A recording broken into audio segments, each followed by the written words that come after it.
We're talking FIU Panthers today here on Sharpen the Point. 2024 saw a 4-8 record, but realistically they were a lot more competitive than that record says, with 5 of those losses coming by 1 score or less. The ball just did not bounce their way. It led to their head coach being fired. Willie Simmons comes in his first season.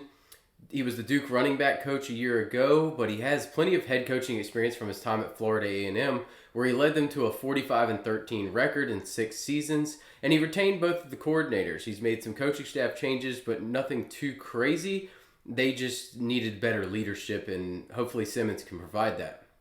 At quarterback, starter Keon Jenkins returns for his 3rd season as the starter off of a quality season a year ago, upgrading from his previous season with 2,500 passing, 22 touchdowns, and notable improvements in limiting the negative plays by dropping both his interception and sack numbers from the previous season. He offers limited rushing capability, but he operates well in the passer as a pocket passer, and he buys time more so than picking up chunk plays with his legs. We can expect Clayton Dees to be the backup, having moved past Chaden Peary, but that's still a situation that's in flux. Hopefully we don't have to see either one, as Jenkins should be able to start the entire season. In the running back room, the run game's been rough to say the least each of the past few seasons. Leading rusher Keon Owens, he accumulated just under 400 yards a year ago. That might be the lowest total in the FBS. So the losses of Lexington and Joseph behind him, Shamari Lawrence, we've seen them be guys that were leaned upon in previous seasons, but they're just depth pieces at this point. And they've kind of been negated with the addition of Anthony Carey from Georgia Tech. Keon Owens is going to return after being the leading rusher and second the year before. I think he continues to play a role, but he is not going to be the guy. He'll be the backup. Instead, all of my excitement with this backfield is generated by Devontae Lyons, who I expect to be a featured back and carry the rock a ton for this offense. Lyons came on strong at the end of last season as a freshman, amassed almost 288 yards over the final 3 games of the season. He clearly has the juice that his predecessors did not, and he should be given every opportunity to lead the room and feature significantly in this offense. On the pass catching wise, it's a huge downgrade from last season. They lost their top 3 wide receivers from a year ago, namely Eric Rivers, who had almost 1,200 yards and 12 touchdowns, and Dean Patterson, who was the Robin to Rivers' Batman at 685 and 7. They take their dynamic duo to Georgia Tech, where they will be featured with Haynes King, and they recovered extremely well from losses in the past, like Chris Mitchell going to Notre Dame. I don't know that they can recover the same from that dynamic duo. Mitchell was able to be replaced quickly by Rivers. Even with the return of Jenkins at quarterback, it's going to be tough to replicate that pairing, we'll say, and reach that top end number that Rivers did. Maybe the second can get up and it can be more balanced out. The additions of Alex Perry from Hawaii and Tarvarish Dawson. Dawson's been around everywhere. He went to Jack State a year ago, barely played. He was at Colorado, featured a little bit. Auburn, he kind of washed out there. They add some talent to the room, but it's going to be foolish to think that anybody's going to be able to match Rivers. Like I said, I think it's going to be a more balanced approach across the way. Perry does provide a big target at 6'5", and he had a quality spring game as he was the clear standout of the group. And then Eric Nelson Jr. is going to return. I believe he is the top returner in my opinion. He showed good chemistry with Jenkins in the spring. And Kyle McNeil probably rounds out the starting trio with Perry. I don't know that Dawson's going to start right away. He should mix in. And then Juju Lewis was injured all spring. He could very well be a factor come fall camp. We just need to be able to see him integrated into this offense and where he will slot into that rotation. The tight end position hadn't been used a ton as of late, long from the days of Rivaldo Fairweather and Jonnu Smith. I do not expect it to be fully featured as Dallas Payne. He comes in from UAB. He's, to me, the likely leader of the room, although he missed most of the spring with injury, and it's really opened the door for competition to be provided there.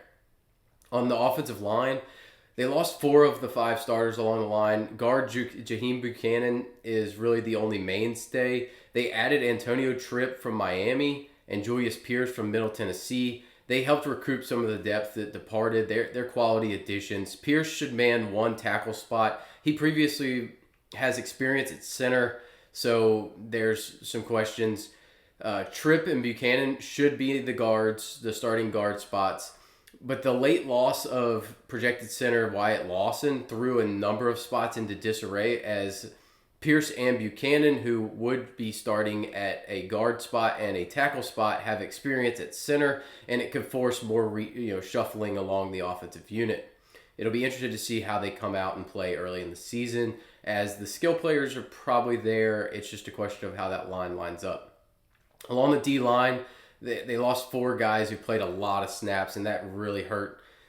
That's just the life of being in the G5 here, including leading sacker Eddie Walls, who had 5 a year ago. He heads to Houston.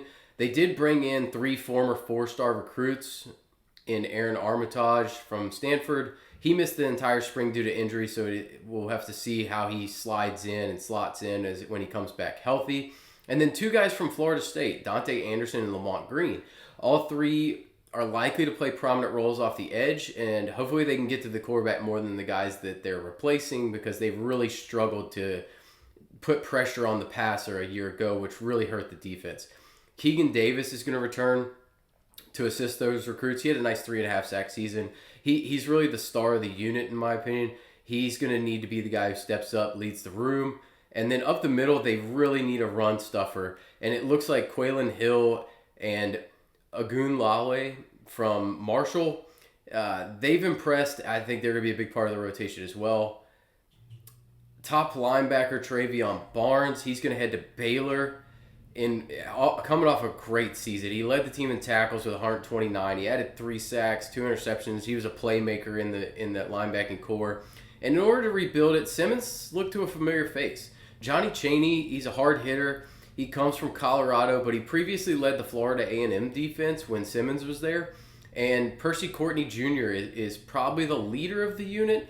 But Chaney's definitely going to factor in with his experience with this coaching staff. And defensive back, it's a very inexperienced secondary. Nickel Jamal Potts graduated. Strong safety went to Washington. Free safety went to Louisville. Cornerback went to Cal. So it was a talented enough secondary a year ago. They just had to cover too long. Luckily for them, Brian Blades II, his dad was a heck of a player at Miami, returns to man the top quarterback spot, while rotational corner Victor Evans likely mans the other outside spot. Evans had a really nice spring game performance. He had 2 interceptions in that game. And then the transfers are really going to round this thing out. Websley Etienne comes in from Arkansas State. Demetrius Hill from Illinois.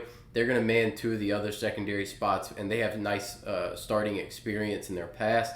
Shamir Sterling was one of the stars of the spring, and that could lead to him seeing the field a good bit, while Antonio Patterson is also in the mix for a spot and to be able to get some playing time. That unit as a whole performed extremely well in the spring, picked off 5 passes. It gives a ton of confidence and credence to the moves that were made to replenish that secondary with all they lost. Now, looking at the schedule and outlook for the season, I like the skill players on offense a good bit. Even with the impact receivers that left, it's just really going to come. Lions, I think, is going to be great. It's going to come down to if the offensive line can come together, and they could really put up a lot of points on offense and be a sneaky factor in this conference. The defense has a ton of questions to answer. I just think that Willie Simmons and his winning background and ability to develop a culture gives me the confidence that this team is going in the right direction and will do some nice things. They start out with an easy win against Bethune-Cookman. Then you just want to get out healthy. You play at Penn State. That's a national title contender. It's not going to be pretty. You just want to be healthy leaving that game. And then you get FIU at home. That's interesting. It's a tough game. They're breaking in a brand new city, almost everything, but they're highly talented and skilled. I think that's a close game. I would lean towards losing it, but it's a good game. It's a better matchup than you would expect. Delaware, I think Delaware is going to be on the struggle bus all year. That seems like a win at home. At UConn, this team's improved. It's another close game. It's a coin flip. I would lean you lose it, but that's a swing game that could really, really work in your favor. At Western Kentucky, I'm going to lean loss. I think McIver is really the difference. Maverick McIver, their new quarterback, and they're going to have offense. I still worry how this defense plays. If this defense does show up early, though, that game is in play. Kennesaw, that's a win. They're just going to struggle. At Missouri State, because that's on the road, it's a tough matchup. But I would lean that you win that game. I like this team a lot. I'm heavily invested in them. At Middle Tennessee State, Nick Vattiato coming back gives them some level of competency that they need. It's a tough game. I still expect to win that game because you've got a little momentum going in the middle of the season here. Liberty, it's at home. You could shock them very well. I would lean loss, but it's closer than people are going to think. I'll be interested to see what the spread is on that game. And then you finish out with two tough matchups, Jacksonville State and at Sam Houston. Both those teams were really good a year ago. I think these are both close games. I think they're both coin flip games, and I think they're going to go a long way to how this season plays out and what our opinion is of FIU once the season ends. This could and should have been a bowl team a year ago. I expect them to win more games than they did a year ago with 5 as a floor. But if some bounces go their way that clearly didn't a year ago, this is a 6 to 8 win season. It's not out of the realm of possibility. They have a 5.5 win total. I have bet the over. I believe in this team, and we'll see how far they can go.